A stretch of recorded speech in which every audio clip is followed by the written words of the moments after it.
911, what is the address of your emergency? There's a bear in our house that has just attacked my wife. Is your wife injured? Yes. Around Aspen, Colorado this summer, police are responding to unprecedented numbers of bear sightings and attacks. Police say they've received more than 400 calls about bears since July 1st. State wildlife officials estimate they've killed more than 40 bears that repeatedly encroached on neighborhoods.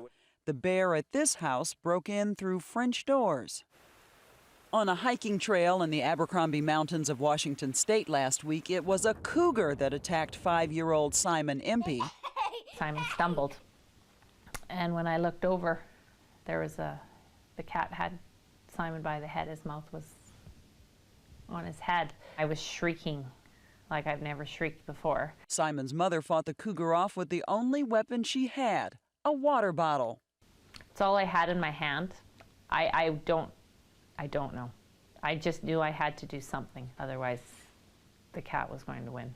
Simon survived, but in the battle of man against nature, the skirmishes appear to be increasing. Is this boy very lucky? Yeah, you kidding me? He's more than lucky. It's like lightning. If you get hit by lightning, you don't survive very often. Same thing, you know, he was basically hit by lightning, but it would happen to be a cougar. Okay, but he doesn't really want to go over here. Don't try and hold him. Animal expert Jack Hanna is the director emeritus of the Columbus Zoo, who's been introducing us to adorable furry creatures on Good Morning America for years. Look at that. Is that amazing? Can you imagine that? These are warm weather penguins from South Africa. Tell nobody to have a skunk as a pet because they can carry rabies. They are very mischievous. They bite. But on this subject, he's very serious. He says violent interactions with wild creatures are up because of overpopulation, too many people and too many animals. Are we encroaching into too much of their territory? Is that the problem? Yeah, there's no doubt about it. The problem today is overpopulation. It's my personal opinion. Overpopulation is causing all these things to happen. We only have a little world here. We have to control overpopulation if these animals are going to have any chance at all, because they don't have a place to live anymore. And as animals move closer to humans, and perhaps more importantly, humans move closer to animals, they're adapting.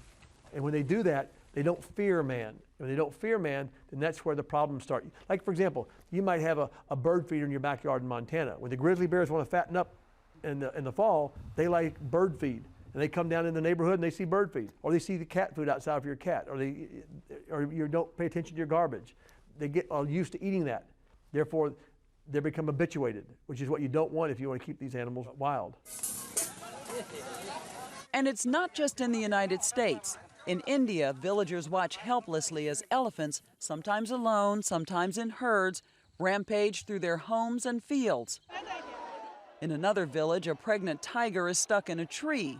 She has to be tranquilized to be moved farther away, but before she goes out, she gives the gathered crowd a terrible scare. And in Mumbai, a leopard attacked and killed 10 people. In Australia, as well as in Florida, it's not bears and cougars, it's crocodiles and alligators. And bears aren't just invading the wild, wild west, they're also moving into the heavily populated east. 4 years ago, New Jersey allowed hunters to kill nearly 300 bears, but complaints about Bruins rose again last year by 84%. The rule of thumb is a fed bear is a dead bear. That sounds real cruel, doesn't it? But if people are caught feeding a bear, the bear has to be put down. Why is that? Because that bear relates you to food. Often the feeding is not intentional. And we have more and more trash. We have more and more bird feeders. We have people are trying to help, but sometimes they try to help and it's hurting more than helping. Is the answer more hunting? I knew that question was coming. To answer your question, yes, in certain areas. It has to be. I'm not a hunter, all right? But you got to remember something. So the best conservationists in the world today are good hunters. Conversely, is there too much development? Well, there has to be too much development because there's too many people. The predators aren't there. The natural balance is upset. You can only screw around with the natural balance so long. And if you keep it up, then we're all going to pay the price. That's all. It's that simple. As we talked, Hanna introduced us to Pabu, a 6-month-old snow leopard. Adorable, cuddly, and in 6 months could be deadly, except... I'm not worried about this cat killing somebody because, I mean, if you're up in the Himalayas at 10 or 15,000 feet, I'll guarantee you, if you see one of those, you're going to see them from 2 miles away. Because why?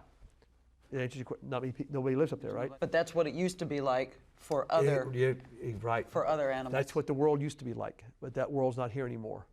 You know, that world is going to be another world someday. There's no need to avoid nature, Jack Hanna says. Just take along some bear spray and a healthy dose of awareness. To illustrate, he tells a story about trapping a grizzly that was killing a family's chickens in Montana. What we did, we took the bear dogs and we chased it and barked at it, and we shot rubber bullets at it and hit him in the butt. Because why do we do that? Scary. Exactly. And what that bear's going to say, my gosh, these are not nice people. And that's what you want these animals to know. They're not nice. People aren't nice, so let's stay away from people. When they're cute like this, it's hard to remember these are wild, unpredictable hunters who have to learn, for their good and ours, to fear humans once again. This is Vicki Mabry for Nightline in New York.